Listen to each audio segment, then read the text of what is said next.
Welcome to another episode. Today we are in Estes Park, Colorado with Rocco and his fantastic good old truck. Rocco, tell us everything about your build, your business. Let's get cracking. Absolutely, absolutely. Yeah, so this is a 1978 Ford F-150. We call it Gator. The owner actually before us called it Gator, but we kept the name. And we thought it would be a great platform to begin EV conversions and to try to take a slightly different approach. And so the thought here with this vehicle when we initially acquired it was to begin testing out direct drive EV conversions. And so there were a couple different directions that we started with, but what we ended up with was a direct drive through the transfer case. So that's the way that we built this vehicle. We can get into the nuances of that, but the company that I founded was based on that idea of simplifying EV conversions and to scale them so that makes it a little more accessible. So Rocco, what is the company you've started? The company, Current EV Motors. That's a good name for an EV conversion shop. I think so. So are you an EV conversion shop? Are you a system provider? What's the business like? Yeah, it is predominantly focused on systems. The idea of products, productizing systems that can easily go into vehicles, bolt into vehicles. We can scale these systems to a point where we achieve a scale where we've got decent margins, where we can supply the EV conversion community with these. But this was the very first one that we built, but a lot of what we're focusing on right now are fleet vehicles to get those volumes up. Let's have a look under the hood then. Yeah, let's do it. Let me go ahead and pop the hood here real quick for you. Was it a V8 before? It was a V8. It was a 351M was the name of the motor, but it only produced 130 horsepower when it was new. And so by today's standards, it was pretty lethargic.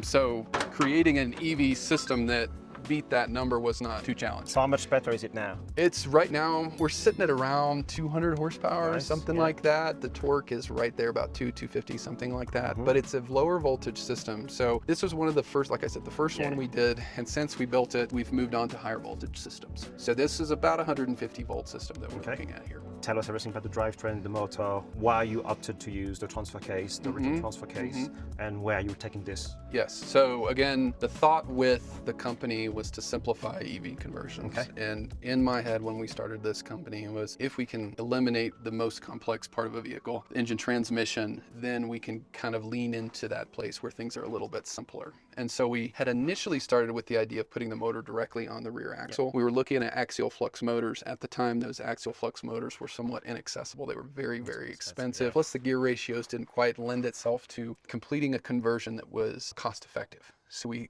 switched gears a little bit and then we went towards the transfer case configuration. That led us to the Hyper 12 through NetGain. They worked with us to accommodate that. We built it into that place where the transmission used to be. And then we kind of built around that, used Tesla modules to create a 30 kilowatt hour system here in the front. And there's actually room in the rear for an additional 30 kilowatt hours. We don't have that set up right now because by the time we built this out, we were already kind of into different things.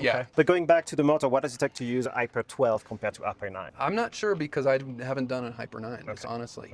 Now, the advantage to that is we had slightly higher torque ratings and horsepower ratings on that. And for a vehicle of this size, I mean, this is a 6,000 pound truck. We were just trying to get the highest torque settings we could out of a low voltage system. Low voltage at the time was where we could get the price point down, where it was a little bit more expensive. So we were kind of trying to find that perfect balance when we built this vehicle. So the parts that are in here are actually not as expensive as others. And so this is a kit that we have available. It's still a very viable kit. But yeah, like I said, we have in that fleet growth that we're doing, we're more into the 350, 400 volt systems right now. So as it sits, how much range have you got and what would you get if you had two of those packs? I mean, right now for around town, when it's not too much hills and whatnot, I've clocked it around 70, 80 miles, something like that, which is pretty decent for this car. I would imagine that if we put that other pack in the rear, we would be above 100. Maybe thereabouts. So for daily driving, this was more than enough for me when I was driving it around.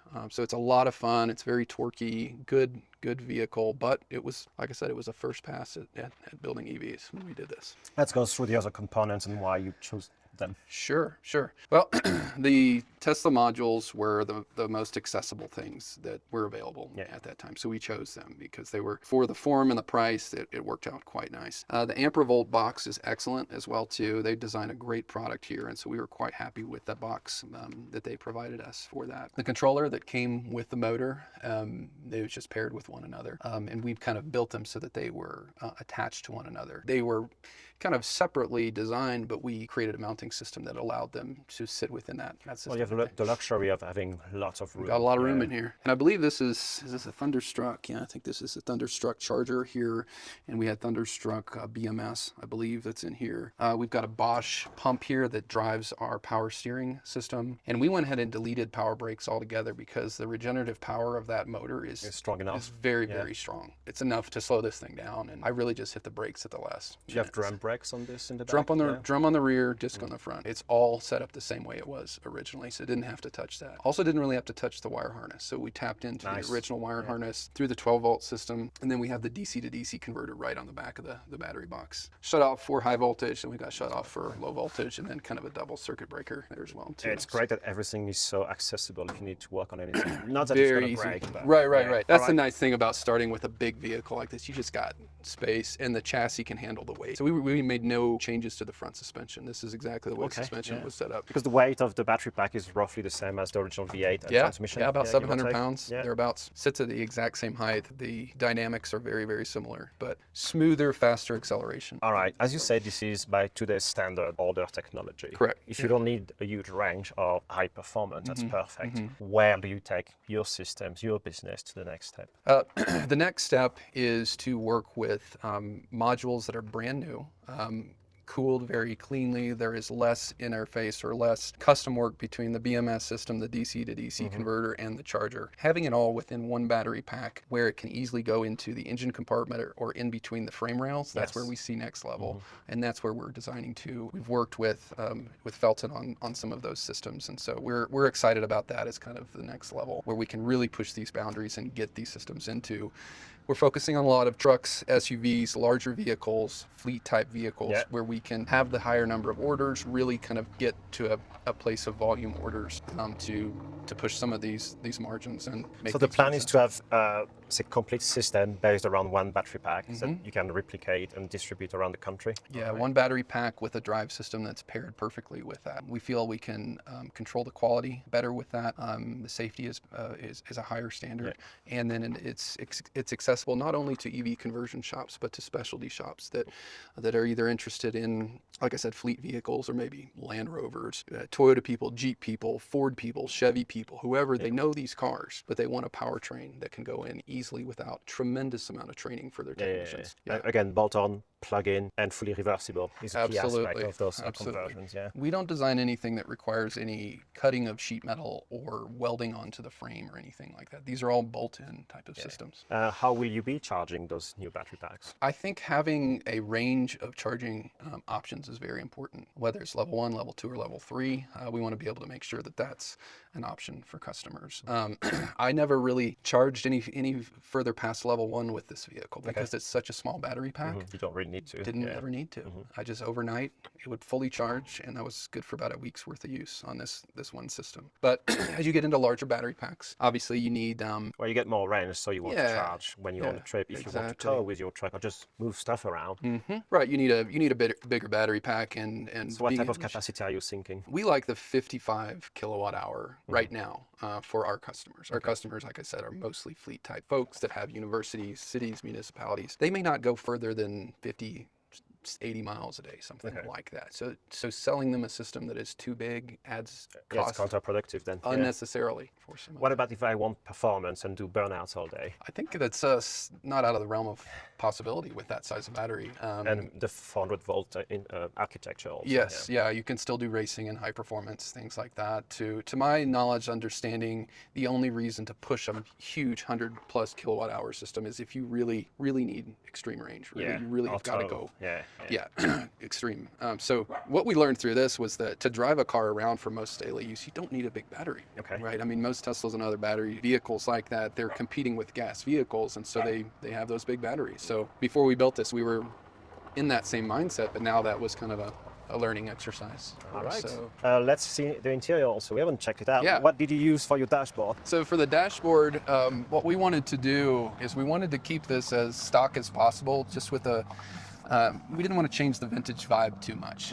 People love vintage vehicles for the feeling that they have when they get into the vehicle, and we didn't really want to clutter it too much with a massive screen or anything like that. So we went with this Expert Pro teletronics. I forget what this is called, but this is basically just a very simple BMS readout. And in my sense, this looks a lot like a tachometer from a hot rod, Yeah, you it know, does, yeah. and so it kind of fit nicely in with the aesthetic, and it gives us all the information we need on the voltage and range and amperage. And the rest of the dash is original. Even the all radio original. is old school looking. It's old school looking, Yeah. but it does have Like a Bluetooth. It Bluetooth. has Bluetooth Nice. integration and all that. But from an aesthetic standpoint, it's all original. Anything special in the glove box?